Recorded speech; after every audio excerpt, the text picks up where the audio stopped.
Thank you so much for joining us this evening.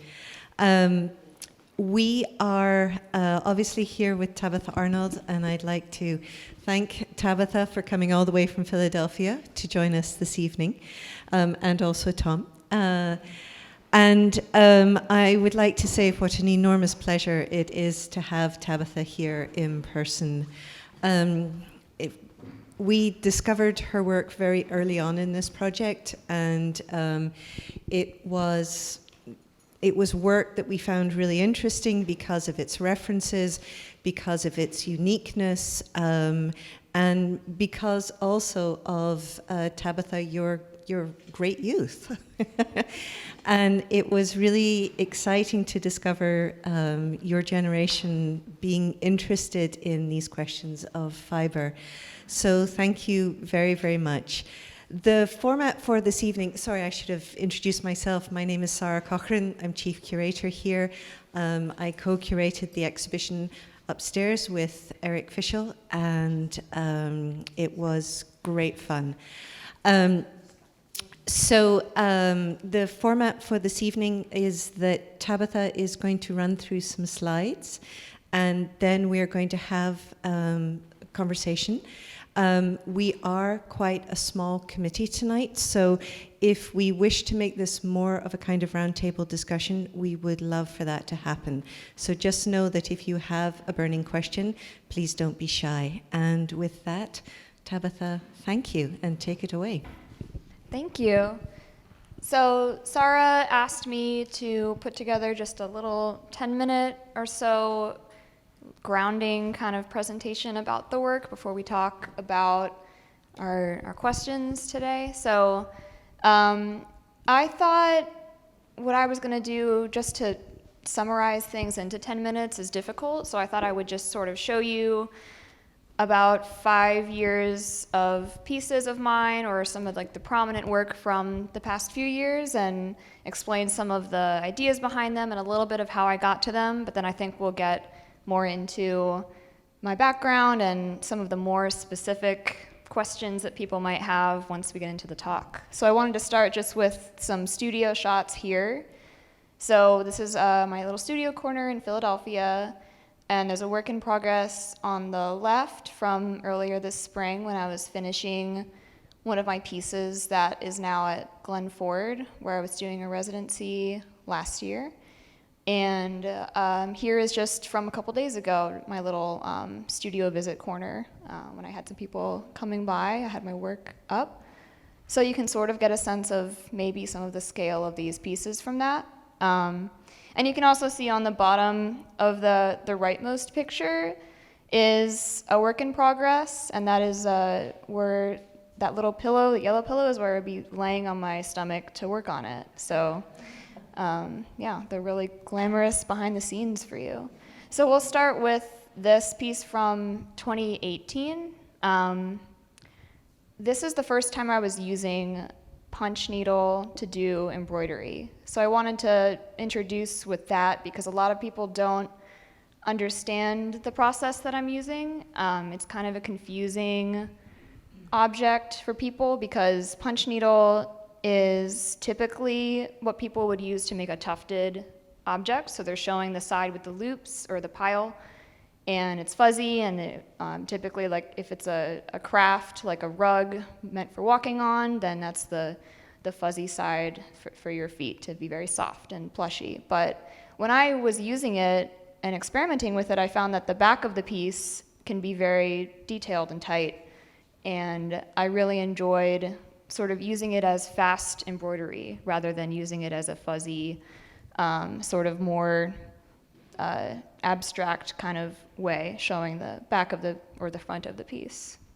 We're getting them confused now, but so this is the back basically. And the subject of this piece is, this is a Philadelphia building. This is the Eastern State Penitentiary. And I, at the time that I made it, lived in the upper left corner of the piece, essentially. So I was walking to my job at a museum every day past this Quaker prison that is no longer in it's no longer used as a prison, it's a museum at this point, but I wanted to respond to the fact that this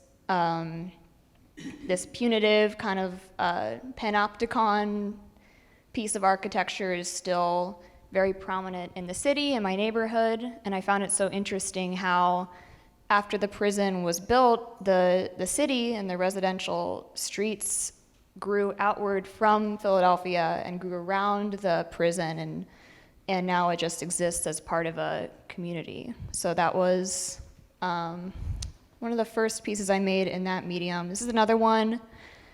It also was responding to imagery from Philadelphia and prominent buildings, and at the time that I was making it, I was interested in things that were happening in the city politically, but in a more passive way, I would say. So I was looking at things that were violent or falling into ruin or dilapidation or chaotic sort of scenes. And I was taking them in and they were making it into my work, but it was almost like I didn't really have a lot to say about it at the moment. I was okay. Thank you.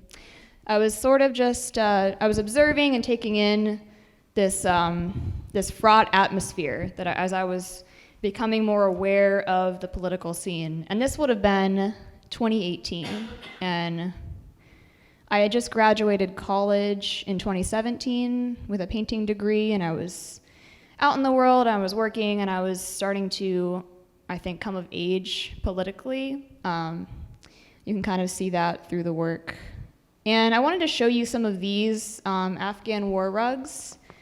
I find that not everybody is familiar with these, but so I definitely want to put them on your radar because I would attribute a lot of why I decided to make work like the two pieces I just showed you to stumbling upon these around that time, around 2018. And something really clicked for me because I was interested in textiles and fiber art, and I loved the medium, but I also was becoming very interested in politics and in taking on more serious subject matter, and I saw these and I was just like, oh, you can use this really delicate, like comforting, nostalgic medium, and you can depict things that are jarring and violent, and it actually, it's so powerful. And I wanted to take on some of that combination of comforting and jarring, and I also love the slowness of the medium and how that combined with the subject matter being so shocking. And at that time, I also had just visited Bulgaria on a whim, basically. Like, I had a friend who was in Sofia, and he was like, you can get a ticket to come here for $500. And so I just decided to go. And while I was there, we were exploring. It was my first time in Europe ever, and we were finding all of these mosaics around the city because it's a post-Soviet country, and a lot of the public art of that era is still standing. So I found myself really drawn to the Afghan war rugs, which are also a 70s era type of work, but also to these types of public art. This was sort of my introduction to social realism, or to this kind of propaganda-esque vision of an ideal sort of society, or a depiction of a worker-first society. So I found them really inspiring, and I kind of wanted to bring that into my own work. So this is another piece I made in 2018. So you can see it's getting more sort of explicitly politically engaged, using more text in this piece. At the time, there was an encampment going on to protest ICE within Philadelphia. There were BDS protests going on. at the Kimmel Center, and I was sort of just going around looking at things like memorials from people passing away and bicycle accidents or graffiti, or all these sort of scenes that would really stick with me and make an impression. And I felt like I was just letting them like dissolve in my brain and kind of come out in these pieces that were taking me 150 hours to work on. So you can see sort of the scale of that piece where it was at a show at Pennsylvania Academy of Fine Art on the right. So these were some pieces I made in 2020. There's a little bit of a gap between the last body of work and this one because I was working at a museum and then also at a coffee shop, and I was getting really involved in like grassroots local politics in Philadelphia, which started with canvassing for state and city candidates, but then I sort of branched out into labor organizing and found that I was really interested in the prospect of organizing a union at my job or helping people organize unions at their workplaces. So I was making this work at that time, and it was following the same thread of just observing scenes from the city. Like there was a lot of talk about trying to go on rent strike. There was talk about obviously, in the summer of 2020, that was the George Floyd protests were going on all around the world, but also in Philadelphia. So I was responding a lot to that movement and to the pandemic shutdown, which also shut down my own union organizing effort because everybody at my job ended up being laid off.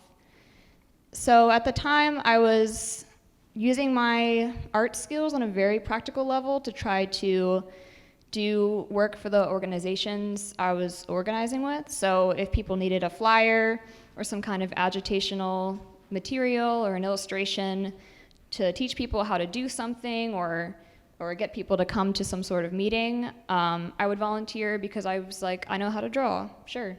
I'll make your graphic, I'll make your flyer.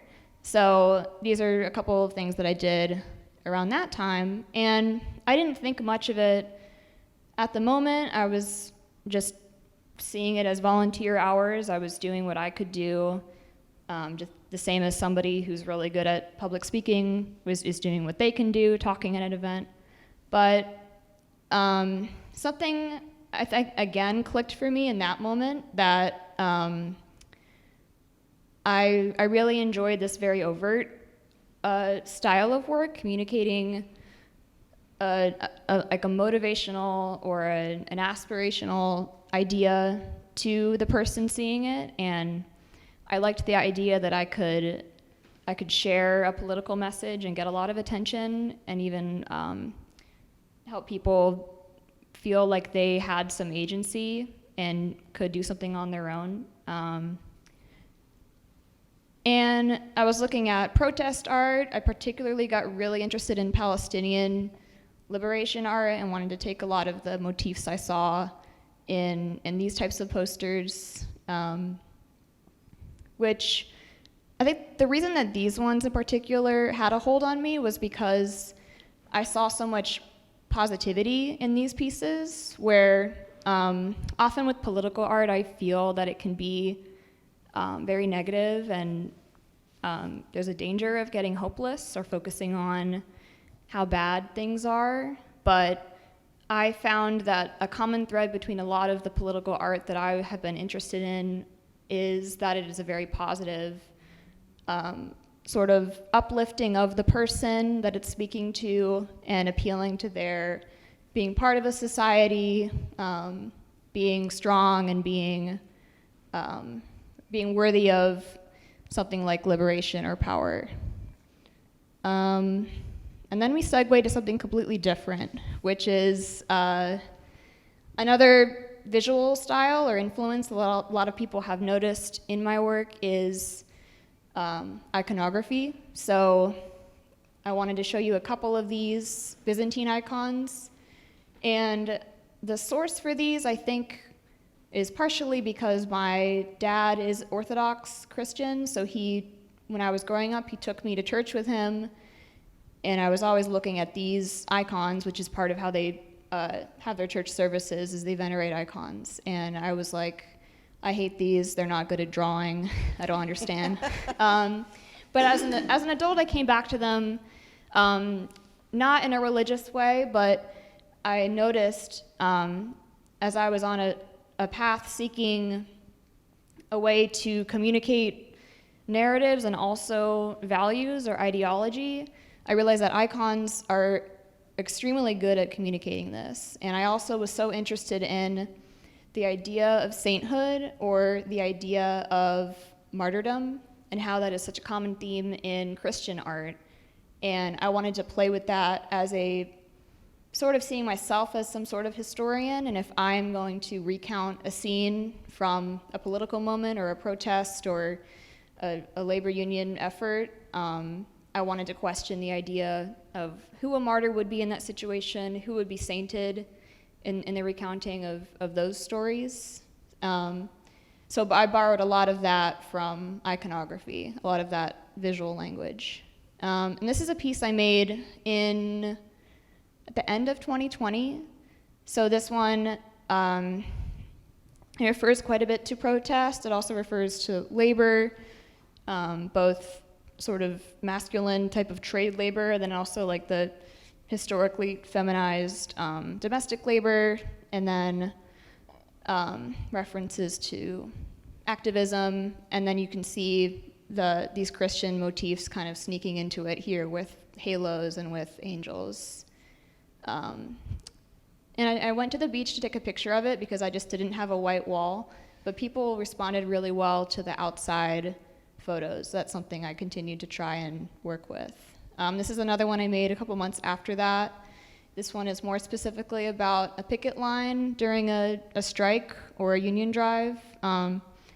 So again, I was playing with text here. I was also just trying to portray different types of union workers, and I was really interested in the picket line as a religious experience, where it has all the kind of the things like singing, public speaking, chanting, physically being together, really reminded me of a spiritual gathering, and I felt like it was something worth commemorating in textile. And the rat in the middle is Scabby. I don't know if you guys have him in New York, but it's the big inflatable rat that they would put outside of a business that has labor trouble. So this is Glen Ford. I wanted to go through a little bit about the estate just because this is the subject of the piece that I have here at the church. So it's a Gilded Age mansion in Philadelphia, right on the banks of the Delaware River, and this is the leather factory that no longer exists, that the owners of Glen Ford operated, owned for a couple of different generations, and this factory was shut down. According to the newspaper, it was shut down by strikes, which I found really interesting. So me getting a residency at this place, I when they wanted me to write about why I would be interested in being there, I was like, I read a little bit about this leather industry, and I said I would want to explore this and bring this more to the forefront of the estate so that people visiting would get to know a little bit more about the lives of the people who would go on to create the wealth that made the mansion. So they let me do it. So I looked at a lot of pictures and accounts of the type of work that creates leather, which is at the time in the late 1800s, it was a really grueling industry.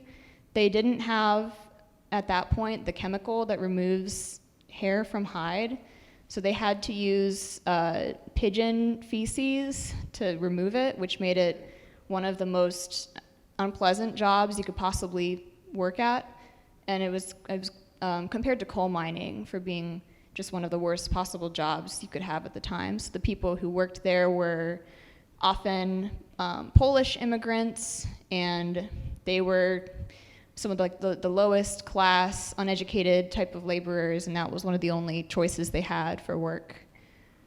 And I found so interesting when I was looking through the estate how much religious art there was inside of Glenford, because the owners were Lutheran, they were extremely devout, they had a whole room devoted to prayer, and a lot of Christian symbology and textile fragments that I thought were very beautiful.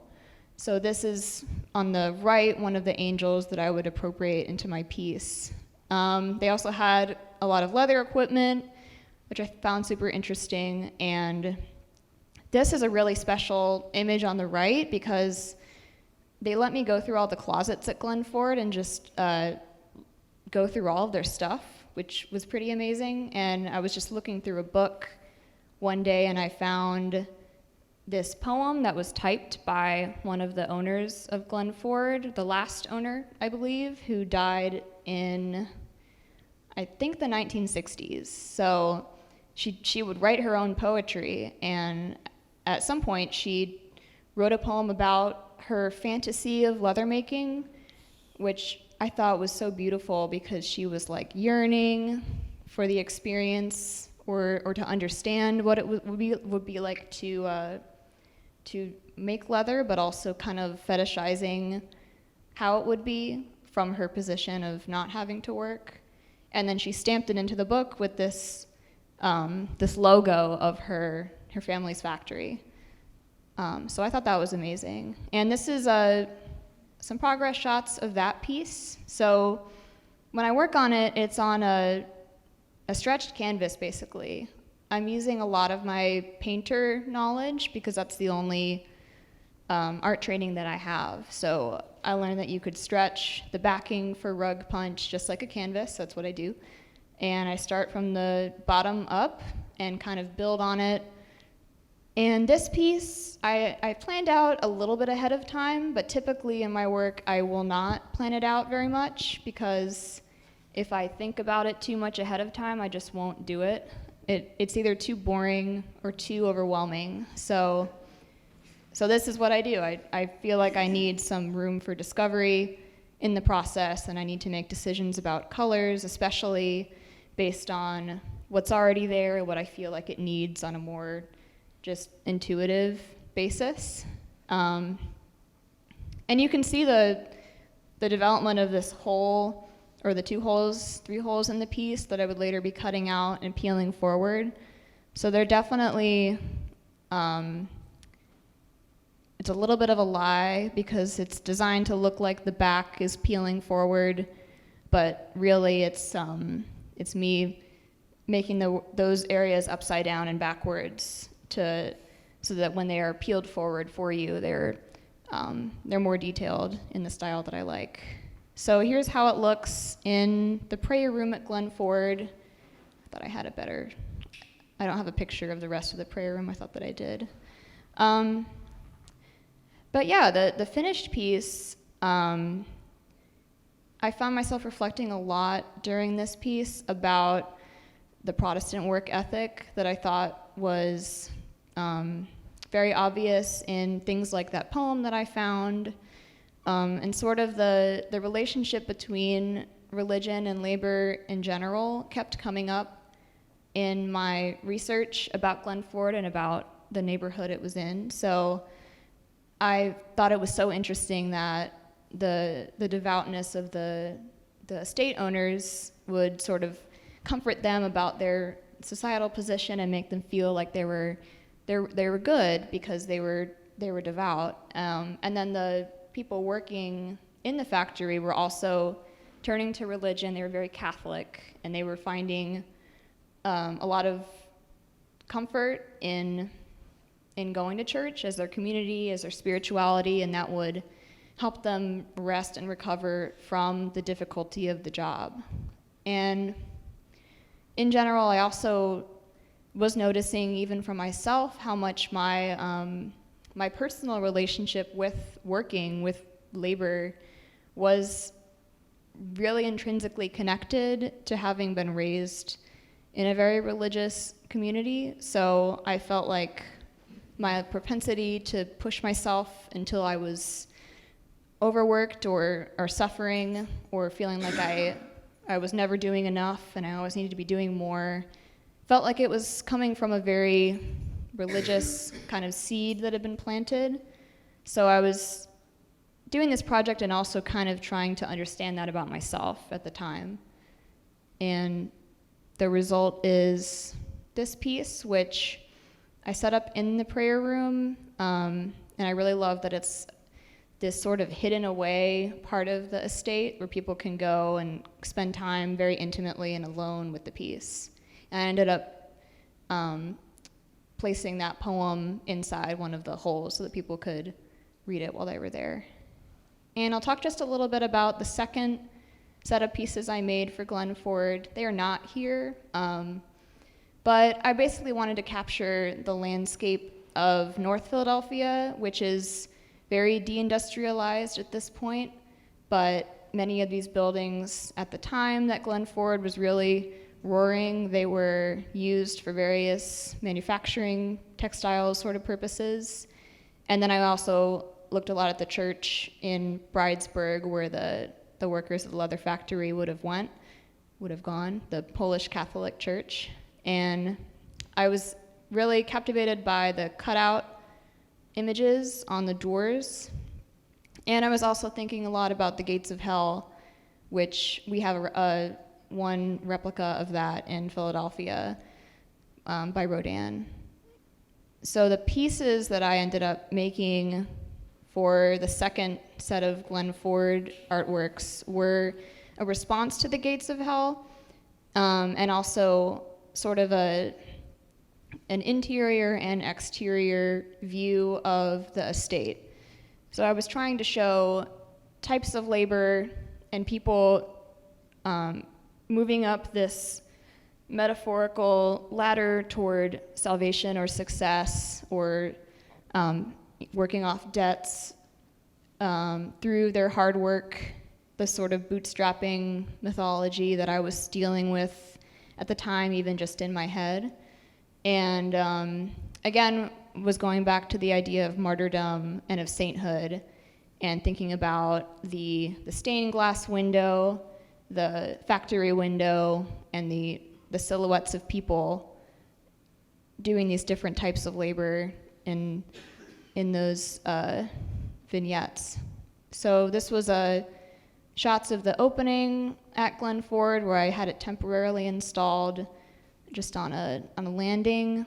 And then these are the finished set. So the left image here is the interior and the right is the exterior piece. It's not the best picture of them, but on the left, the domestic workers that I could learn about at Glen Ford were really prominent, and it all sort of revolved around this call box image that you can see in the center sort of bottom half right there, which was this like very early intercom system that the lady of the estate could press a button with her foot on the floor and it would ding to somebody in the basement to bring them their next course of food. And there was a comment in a book that I read about it that every worker at the estate was connected to this call box by an invisible thread, which I thought was really captivating. So I portrayed that in the piece. And it's a slightly better view of the top of that piece. And in these you can also see that they have cutouts as well.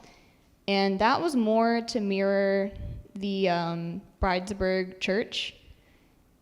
And I also wanted people to be able to see the estate through those cutouts and feel like this was a more three-dimensional object, because really wanted to escape all ways of being related to painting at that point. So this is the last one I wanted to show, just what I'm working on now sort of thing. So this is one that I did in the spring. It's about the Amazon labor union very broadly. And it also responds to my younger sibling being an Amazon worker last year and listening to some of their stories at the time when they worked at the fulfillment center and really just wanting to memorialize that point of view, like taking the lowly package fulfillment person and placing them on this historical pedestal of being sainted, being the perspective that lasts after all of the people who could share the narrative are gone. And that is the basic premise of why there are holes in this piece. So I've continued with the holes because I think of this object as an artifact. I think of it being connected to the history of textile as a historical object that is sharing the narratives or the values of some culture or group that we don't communicate with today. So thinking about what could I tell somebody in 100 years about this struggle going on presently, and how will they look back on the history of right now, sort of like trying to own the narrative of history, which is often shaped by more powerful people, and trying to put the sort of like working class perspective into the center of this piece. And yeah, that is my last slide. I hope I didn't go too long. No.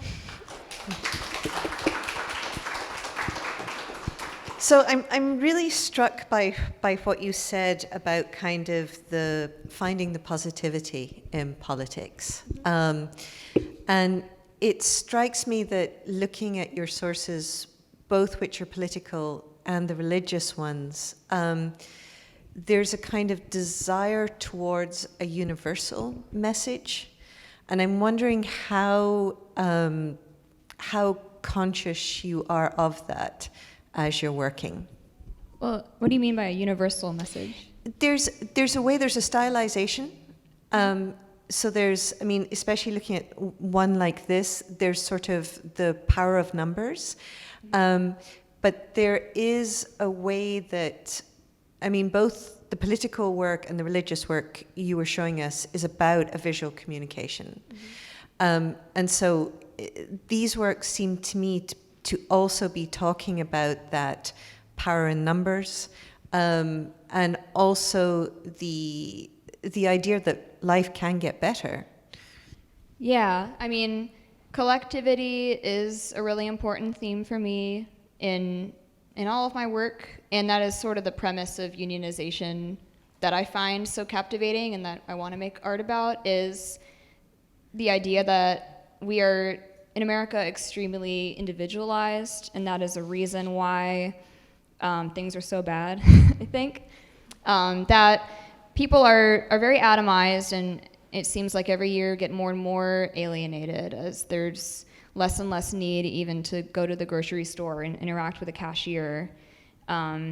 So the kind of myth that you don't need other people or that there's no point in being collective with other people is really prevalent, and I think that is the positive message that I'm so interested in promoting against that, which is the idea that we do need to be in a collective, we do need to be in a community, and that power comes from working as a collective, which is the thing I find very beautiful about unions, and I think is the thing that I was hoping would be in church, but as an adult, I felt like I found that elsewhere. So let's talk just a wee bit about colour, because I think you have a very interesting colour palette. It is on one hand very bright, but it's also slightly, I mean, they're not primary colours, so it just becomes really interesting to look at your colours. They are bright, but there's a tinge to them, and it seems to me that there is also a lot of green, perhaps, in your work. Yeah, the colors, I think, I wish I had a more sophisticated answer, but I think I'm just having fun. And I find with textiles that I'm understanding color in a way that I wanted to with painting, but I always felt very frustrated trying to achieve the colors I wanted in painting, because I would just end up with really muddy palettes and brushes, and I was just spending all my time cleaning my brushes and feeling frustrated. But there's a purity in yarn. It's almost like you're taking a limited palette and layering things so that they can optically mix but still retain this really pure and bright luminosity. So that is really attractive to me about yarn, and one of the reasons I still am interested in it and want to use it every day and feel motivated to work with it. And the colors are just mostly emotional for me, just something I do to have fun. And the idea is to make an object that's attention-grabbing and beautiful. But I also think I think about the rules of painting and the style of painting that I learned at a sort of classical type of college that I went to. Yeah, so I am painting, but I've left behind the parts of it that I dislike, which is really great. You've sort of alluded to this, but we have certainly found upstairs that there's a little bit of a disconnect between the kind of materiality of the work upstairs and the softness, the lusciousness of what is upstairs, and the fact that so much of it is political. And it would seem to me that that is something that you are very conscious of and that you use. Yeah, I love the nostalgia of fiber art. The reason I think, or one of the things that prompted me to start doing fiber art in the first place, was when I was in school doing painting, I went to an Anne Hamilton exhibit that was in Philadelphia at the Fabric Workshop, and she had a really broad exhibit with a lot of different techniques of fiber art, a lot of needlework, a lot of very craft-oriented things on display. And I just felt like that made me feel so comforted and almost like wistful about the people in my family doing that craft when I was very young. And I find now that that aspect of fiber art still invites people into the work in a way that I really love. So people who don't have a classical vocabulary or eye or training to talk about art or recognize art, they feel invited into it by how familiar textiles are to them, because we live with textiles every day, and it's extremely common for people to practice the craft of textile even if they don't think of it as art. So I really love that inviting, familiar, and comforting aspect, and I feel like that lets people approach the subject matter and feel like they're allowed to engage with it, or they're welcomed to it. I'm interested in your use of the word nostalgia, and I think that, I mean, obviously as you've talked about your technique and this idea of the punch needle, and the fact that if I'm not wrong, this is a kind of technique that would be used for a shaggier sort of surface. In looking at the holes or the tears that you deliberately put into your work, it would appear that you are kind of historicizing them before their time. Yeah, I do the holes sort of to reflect on art objects degrading over time, and just thinking about what's going to happen to them after I'm gone. The way that we treat art, especially in Western museums, is very precious, and it's all about preservation. And it kind of, I think it reflects a fear of death in Americans in particular. So I do the whole sort of to approach that or challenge that for myself, but also just to to open up that like elephant in the room thought about how long is a textile going to last? Like, how long are these colors going to be vibrant? What happens if moths get into it? Just these things feel inevitable, so I wanted to address it more directly in the work. And I just love textile fragments. I think that's such a beautiful way that you can see how artwork has degraded, and you see its history and its age, but it still has this incredible power, so I wanted to connect to that. Is there also a sort of positive aspect that if you are sort of future casting, that in some ways the struggles that you are depicting are necessarily obviously linked to the past, but there is a way that by historicizing your work, you're also saying these are problems that we have confronted before and we will confront again?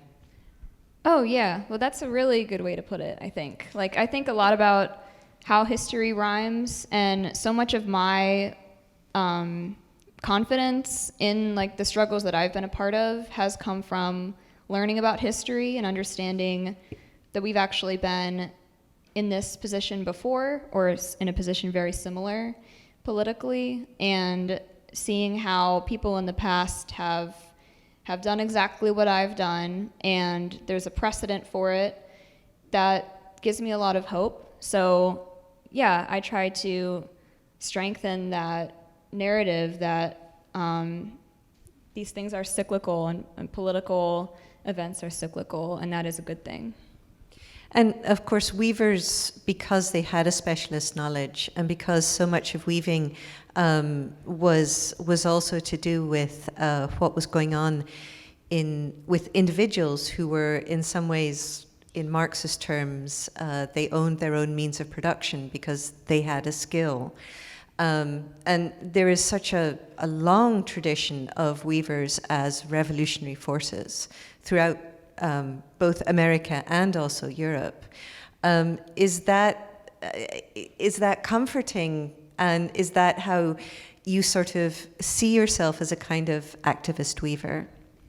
I do think about that history. I was definitely thinking about it with these pieces in particular. I'm trying to find one.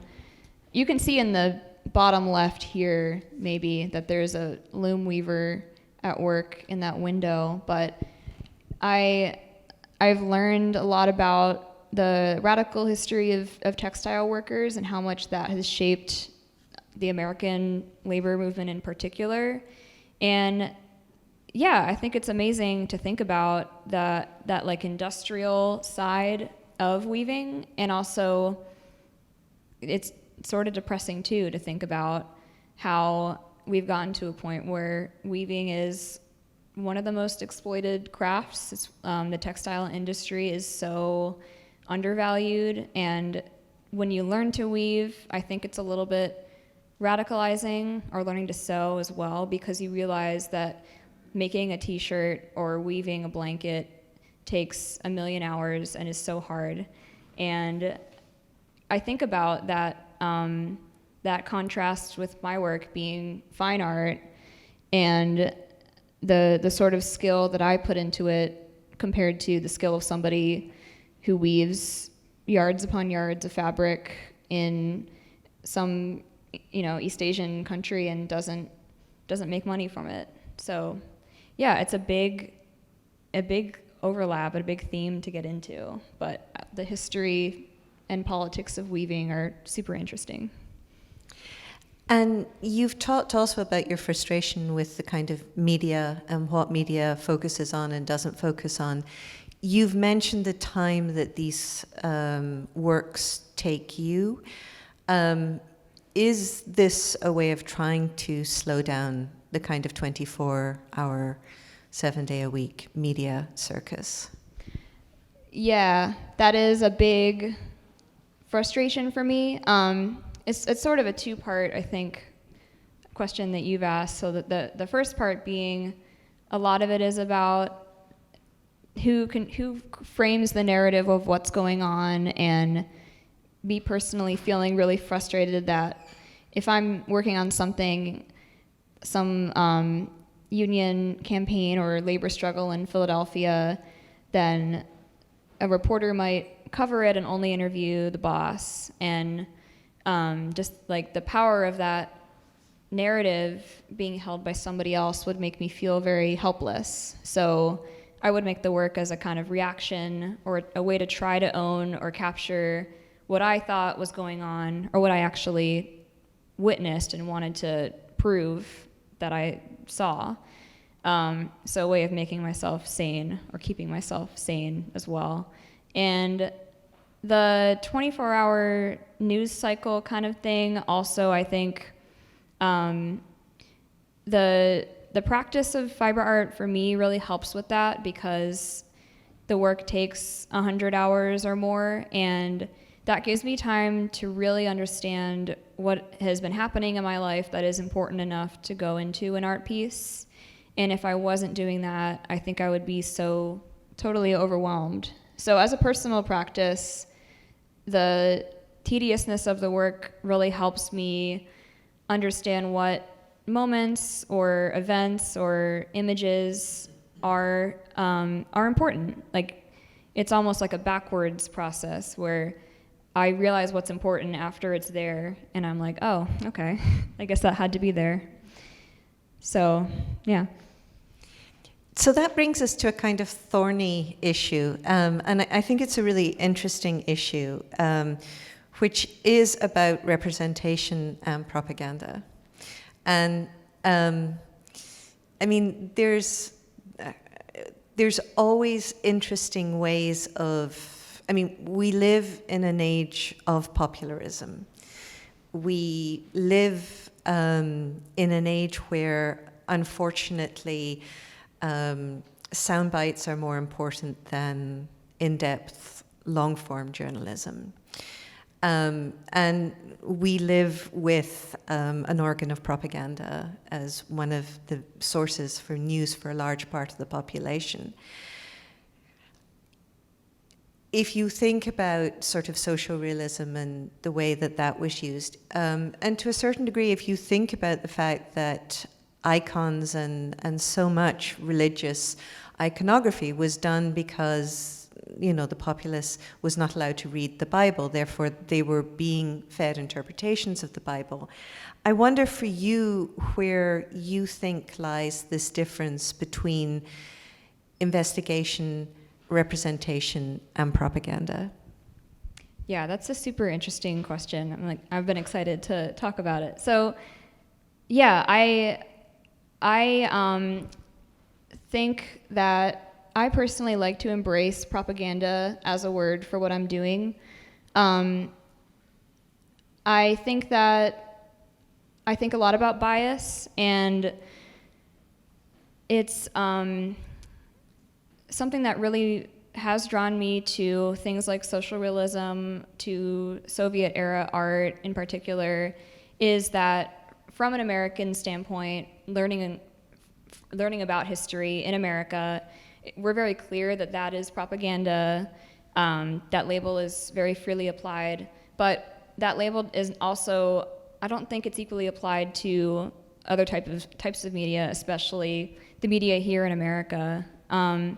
So I think when I notice things like media being presented as unbiased, and even art being presented as unbiased, I want to really examine that and say that, like, media does have bias. Everybody has bias, every single person, and I think it's better to be explicit and open about where you're coming from ideologically than to claim that you have a completely apolitical observation of what's going on. I think especially with American media and the news that we see every day, the bias is often money. The bias is about power, and I think it's better to have an open conversation about the values you want to project and the fact that the images you're making are propaganda for them, than to sort of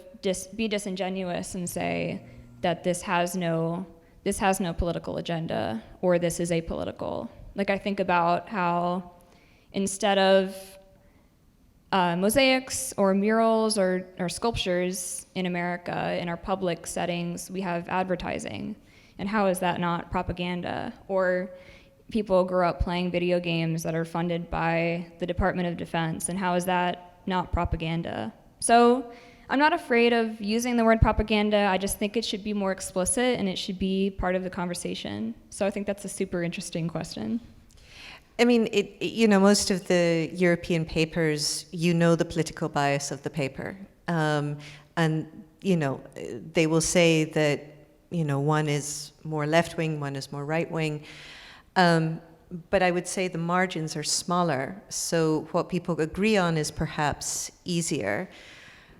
For me, the issue and where it gets really interesting is how the word propaganda will turn off people who look at your work, which is why I admire you for using it, but I worry about how people can actually come to terms with it because it is so weighted in this country. Yeah, I mean, maybe it does turn people off. I feel like I'm willing to engage in the conversations if people feel reactive toward it. I feel like people are suspiciously into my work. Like, I feel like I don't have enough arguments or challenges. So yeah, I'm looking forward to conversations if people do feel like propaganda isn't the right word. I think that's healthy and exciting. So yeah, it's okay with me. Can you explain why there's not too many? Sorry, there's a question. Is that a question? Yes. There's a woman behind you will hand you a microphone. Behind me too? Okay. Oh, the mic? Yeah. Do I really need a mic? Okay. First of all, I'm fascinated by your use of politics and religion, but I want to ask a really mundane question.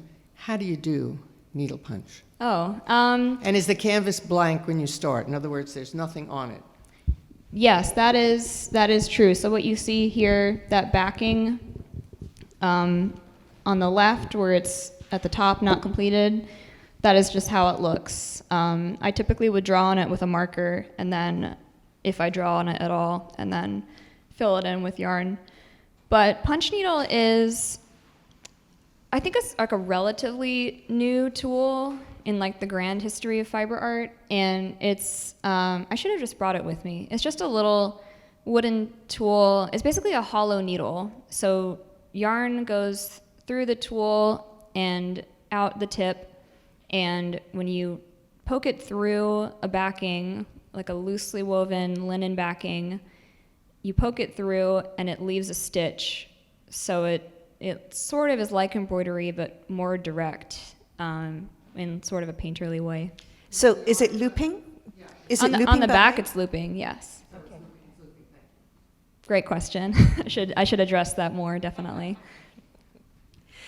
So to return to politics. Sorry, Star, you have a question. Yeah, thank you for citing, so much of art is derivative from other art. These wonderful inspirations you have. For example, I've never seen the Afghan, what are they? Where did you come War from? rugs? I don't Yeah. even remember where I first came across them, but yeah, a lot of people haven't seen them. I've heard that they are having a resurgence in America in particular. So people are making them again. I think they were originally a 70s kind of trend, but now you can buy them newly made from the Middle East. They, I want to be clear about how they've influenced me because I think they're so interesting, and yeah, I want to show people what I'm into. But I'm not at all surprised that, a little a Bulgaria here, a little Afghani there, and, it's a wonderful search on your part that leads to this particular fusion, kind of. And Yeah, it's like calling it a search makes it sound on purpose. It's more like I saw it and it implanted in my brain, and now we're here.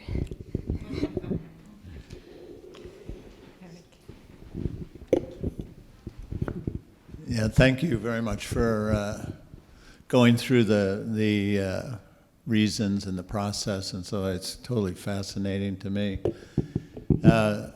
a couple of observations. From what I understand, you were showing basically 4 years of work. Yeah, 4 or 5. So the progress is stunning. These last works that you showed are so much more pictorially complicated.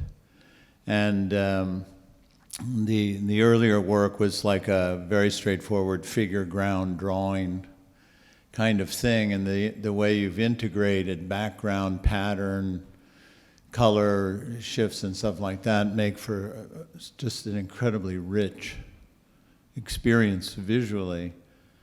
One thing that I find within the sort of structure of repetition, how you've individualized each person, which is extraordinary. I think in a way, it's like what the Chinese warriors, wherever that. The terracotta warriors? Yeah, where each one is an individual warrior kind of thing comes to mind in reference to that, when structurally it could be like a hieroglyphic sort of thing where it's very straightforward. It's like people are all people, et cetera, et cetera. Yeah, I think that is definitely a choice about showing like collectivity, but between different people. Individuals, so the importance of yeah. each different job or person or position in society being together, but also really distinct. I'd like to talk a little bit about propaganda, because propaganda, I think, relies on everybody knowing the story. And it's the same with religious icons and stuff like that. Everyone knows the narrative, so they know George killing the dragon. What that means is where it is in the narrative of the whole Christian blah blah blah, et cetera, et cetera. So they come to the object with foreknowledge. In your pieces, we don't.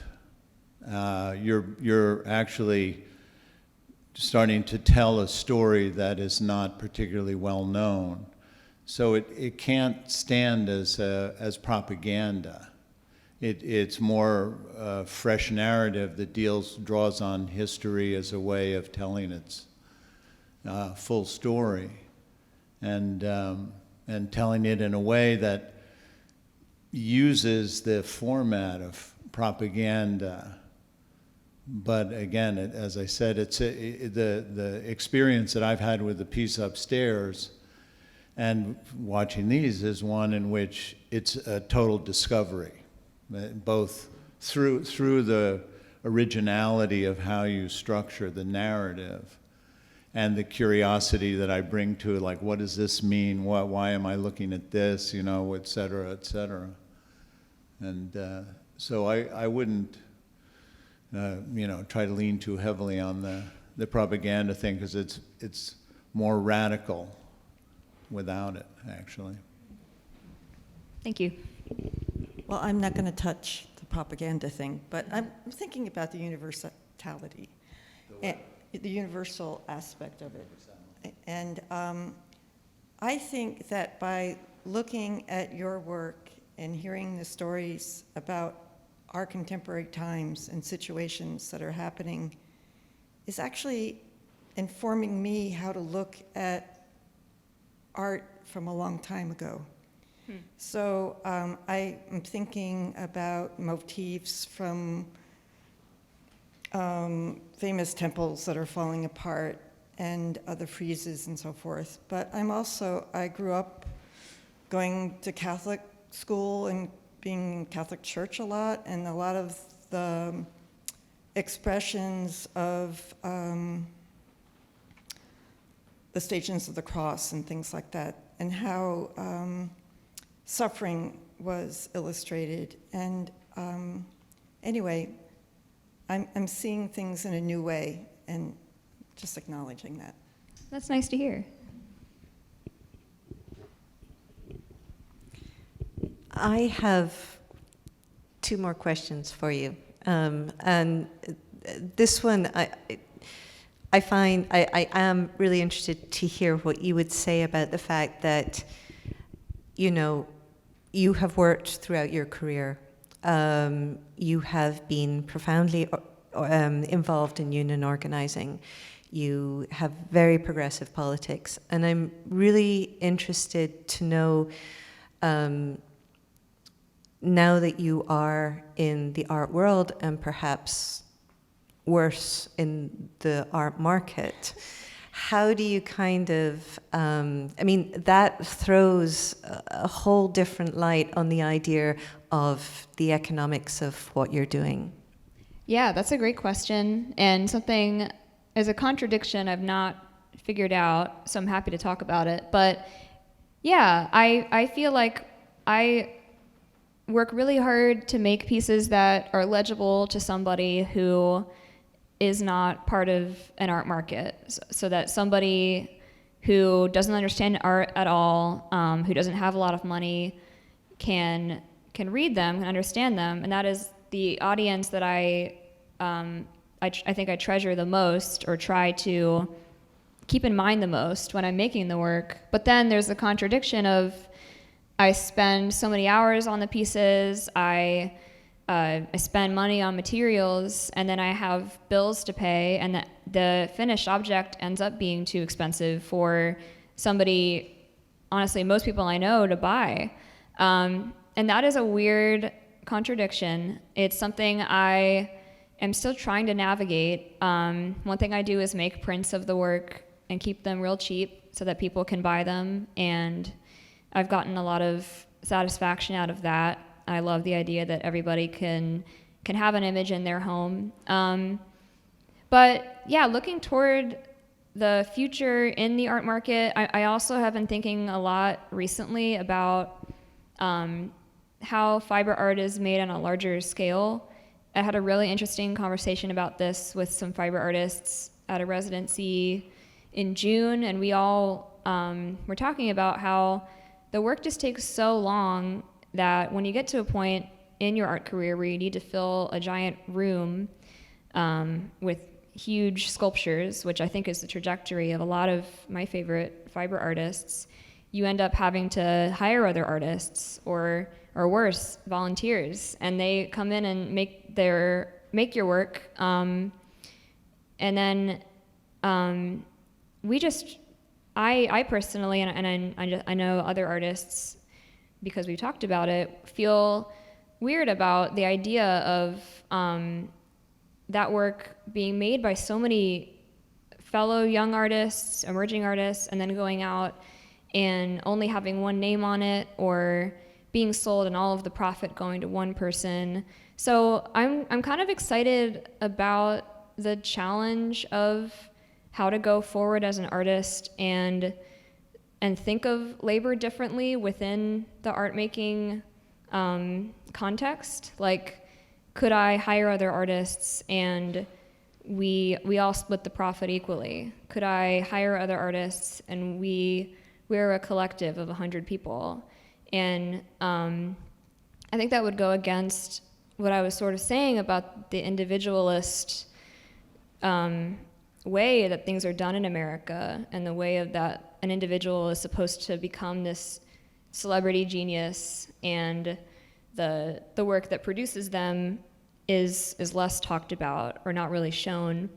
But I think it would be exciting to think more in a collective way about art making, and eventually give up some of myself for the purpose of just being able to share more with other people would be great, because I'm still an emerging artist, and I'm not going to forget what it felt like to work for other artists as a young person, and I don't want to pass on an experience of exploitation to other artists. I think I want people to think of ourselves as a community and not as bootstrapping individuals who are all trying to step on each other to get ahead. I think it's better if we are all a community of workers, just coming at it from disparate angles, which I think is really wonderful.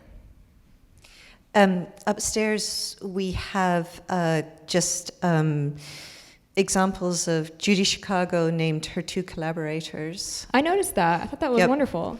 Edna Adnall and Louise Eastman in the material line mentioned the people who collaborated with them, but the Kiki Smith label does not mention that it was made by Magnolia Editions, even though she did 12 editions with them. So, I mean, for us, even in this exhibition, that's been a really interesting question. So I have one other burning question, and I'm really sorry for hijacking the Q&A session. How does artwork stay revolutionary? I mean, I like to think about historical works such as David's The Death of Marat, and most of us no longer really know the history of Marat as this both great and terrible person in the French Revolution, and especially in the Terror. But the painting still works. So I'm interested in what kind of long view you take of your work and how it will be perceived now in 10 years, in 50 years, in 100 years. Yeah, that's a good question that haunts me. I think, like, from what I've talked about, I have already talked a lot about, like, an obsession with how people are going to view my work in 100 years, so this is on my mind. Because, yeah, once, like, kind of relinquishing control of the narrative and letting your objects speak for themselves is very vulnerable. And, yeah, unfortunately, it is just kind of seemingly inevitable for artworks like, for example, like William Morris being this socialist artist who is so into the arts and crafts movement, and then now you can buy like William Morris wallpaper on Amazon for $4. Like, it all eventually gets commercialized and watered down to the point where it's meaningless.